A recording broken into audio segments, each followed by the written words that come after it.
With so many original TV shows on Netflix to choose from, it can be difficult deciding what to watch. Top 10 original series on Netflix. Hey, let's get started.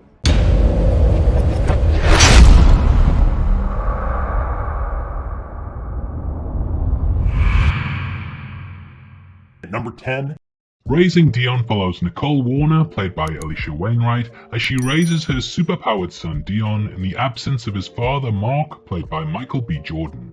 Dion is a modern marvel, pun intended, and possesses a whole host of superpowers, including the ability to teleport, move things with his mind, turn invisible, and heal creatures. Whilst initially this skill set seems like it could be a dream come true for the character, we quickly learn that being a superhero isn't easy. The series deals with all the trials and tribulations that would come from having a son with special abilities, and it's a pretty unique aesthetic that, though heavily explored in Brightburn, develops here far beyond its cinematic counterpart. From the off, the main focus is Nicole's worry that her son has been tasked with a huge responsibility, and just as much as his actions matter, so do hers. She has the potential to raise the world's greatest hero, or its biggest threat, and this is something that she struggles with throughout, guiding him down the right path, whilst outside forces try to corrupt him. There's a real sense of this being steeped in comic books, even down to the episodes being called issues with corresponding season and episode numbers, instead of simply episode 1 or whatever.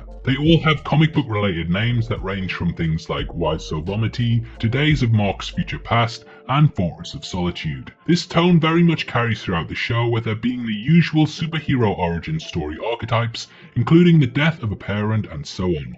However, at its heart is the fact that anyone, no matter their age, race or background, can become someone important. The start of the season begins with Dion really struggling to fit in at school, and his mother Nicole has to deal with life as a single parent, overwhelmed by his son's abilities. We learn early on that Mark passed away after saving a woman from drowning, but in doing so sacrificed himself. There's a real back and forth throughout the season as to his true fate, and the real events that led to his death and his absence becomes a big driving force. Even though the truth about his passing remains a mystery for the opening episodes, it's really heartbreaking watching both Nicole and Dion dealing with the fact that he is out of their lives. However, he definitely isn't a bad force, and the fact that his death was due to heroic circumstances influences Dion in many positive ways. When Dion's abilities emerge, he has difficulty controlling them, and on a trip to his lakeside home, he pretty much wrecks the ecosystem there and almost kills himself and his mother. He also lashes out at a boy at school for stealing his father's watch, and it becomes clear that his emotions often get the better of him.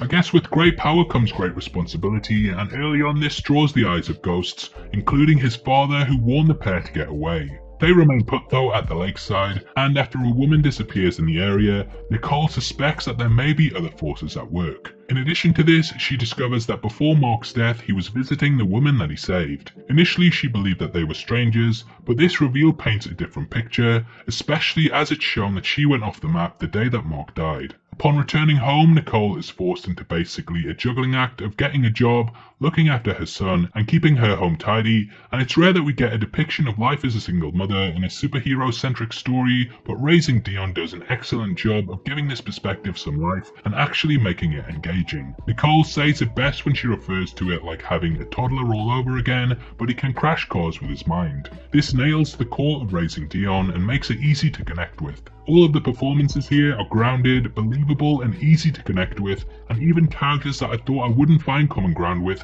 portrayed their lives in ways that were easy to relate to. The human side of Raising Dion is definitely its strong point, and this elevates the show massively early on. It also drives the plot, which eventually sees Nicole catch up with a woman that Mark was in contact with, and she learns that Mark had powers too, which explains how Dion inherited them. The woman, named Charlotte Tuck, divulges that everyone who went to see the Northern Lights in Iceland during a meteor shower received powers. This is known as the Aurora event, and it granted all of the onlookers with superhuman abilities. Mark was present at this, and like the rest of the group, received a specific superpowered skill set that they have to hide from society. She also explains that there is a human storm that killed Mark and absorbed him, and this sets up the villain of the piece, known as the Crooked Man. The Crooked Man is a being of pure energy that constantly hunts the superpowered citizens, and aware that he is coming, Charlotte agrees to train Dion, and this is very much the point in which he finally begins to gain control of his powers. Pat, Nicole's friend, works at the same company that Mark used to,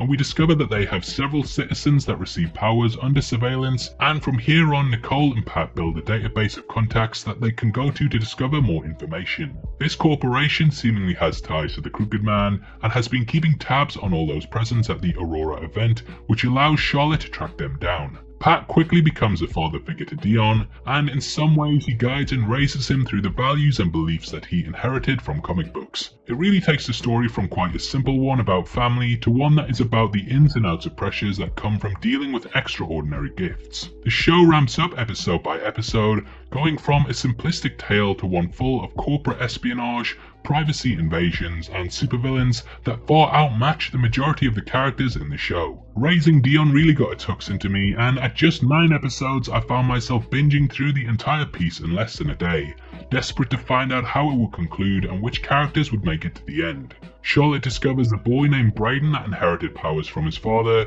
who was also killed by the Crooked Man, similar to Mark.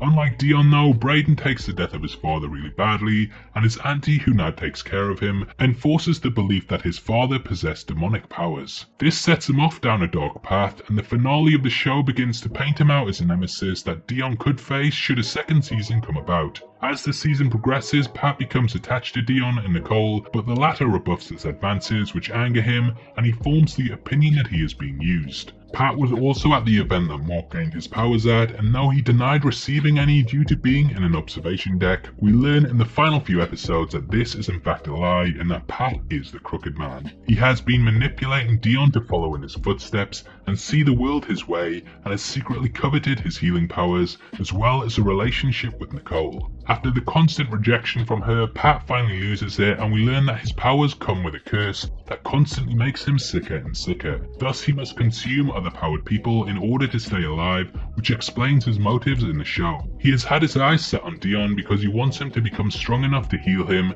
even though it could probably kill the boy. In the end, this leads to a showdown between Dion, Nicole, and Pat, who manage to seemingly defeat the Crooked Man due to the appearance of Mark, who materializes in the final battle to help save his son. After the fight in which the Crooked Man is defeated, Mark manages to hold his son and even kiss his wife, explaining that energy never really dies.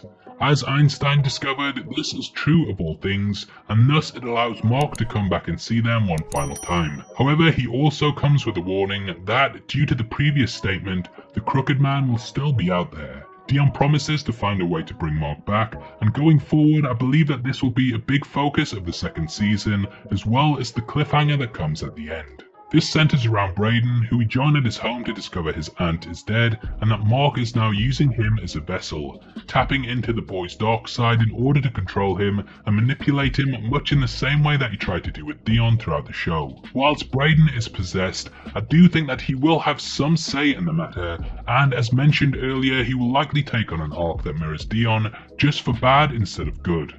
With Pat being his only guiding force and no Nicole to balance it out, he will likely turn to the dark side, and I think this is all ramping up to a showdown between Braden and Dion for season 2. Now Braden does still have hope, and is at an age where there is time to change, so I can imagine that during the conflict he may reject Pat, and with the help of Dion, finally destroy the Crooked Man. Either way, I'm really excited for a second season, and I can't wait to see what happens in it. But what did I think of Raising Dion overall? Well, whilst I think that the CGI fell flat at some points, and there were some arcs that could have been left on the cutting room floor, overall this is a fun superhero origin story that uses its heart and message to elevate. Subscribe to my channel. And also press this bell icon, so you never miss any new updates, cause whenever